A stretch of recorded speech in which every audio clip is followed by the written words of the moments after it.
Today, we're going to dive into a phrase you've probably heard a million times. We're going to connect this piece of ancient scripture with what we now know from modern psychology. We'll unpack what it really means for our mental health and, more importantly, how we can apply it in a way that's actually truly healing. It all kicks off with one single, incredibly powerful verse that has echoed through the centuries. But it also leads us to a really important, very modern question. By his stripes, we are healed. I'm sure you've heard this one before, right? It's potent, it feels profound, and it's just packed with meaning. But let's be real. When you're in the thick of a real-life struggle, what does a promise like this actually feel like? Yeah, that's the real question, isn't it? How does an ancient theological concept like this actually connect with the day-to-day, lived experience of anxiety or depression or trauma recovery? First, let's just quickly get on the same page about where this idea even comes from. So this phrase, it actually originates way back in the Old Testament, in the book of Isaiah, and then it's echoed again in the New Testament. Theologically, the big idea is that Christ's suffering can bring this deep, profound healing for humanity, and not just spiritually, but for many people, emotionally and relationally too. Okay, so this is where things can get a little complicated, because a powerful idea like this can sometimes get misused, and that leads people right into what's known as the spiritual bypass trap. Spiritual bypassing, it's this tendency we have to use our spiritual beliefs or religious language to kind of sidestep our painful feelings. It's a way to avoid doing the hard psychological work on our unresolved wounds. It's like trying to build a bridge over a canyon instead of going down into it to see what's there. And you can really see the difference here. On one side, you have the bypass, which kind of suggests that faith should just fix everything, right? It implies that if you need therapy, well, that must be some kind of spiritual failure. But on the other side, you've got this integrated approach that sees faith and therapy working together, where each one actually strengthens the whole healing process. This is such a classic and honestly a really painful example of that bypassing mindset. It's this idea that puts all the blame for mental health struggles squarely on your own shoulders, on your supposed spiritual shortcomings. And that's the trap right there. Instead of bringing any kind of comfort or actual healing, this interpretation often produces the exact opposite, just this heavy blanket of shame and a feeling of being totally and completely alone in your struggle. So, what's the alternative? Well, the alternative is this really powerful reframe. It's one that puts the wound itself right at the center of the story. This is about healing through the wound, not trying to go around it.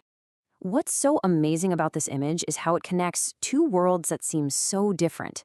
Think about it. Both the original scripture and modern trauma therapy suggest that true healing isn't about avoiding suffering, it's about moving toward it safely. The wound itself actually becomes the doorway to your recovery. And you know what? This lines up perfectly with how the therapeutic process actually works. In trauma therapies, things like EMDR or narrative therapy, which help us reprocess tough memories and rewrite our stories, the goal is never to just forget the pain. Nope. It's to revisit it gently, with support, so we can finally process it instead of letting it run our lives from the shadows.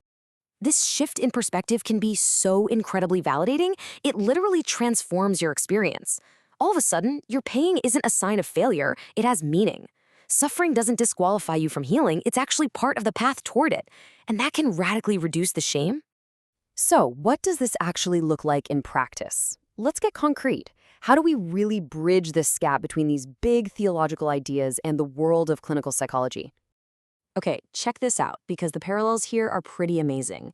The theological idea of substitution, Christ taking on suffering, it has a direct psychological parallel in learning to release the false guilt and toxic shame that so many trauma survivors carry.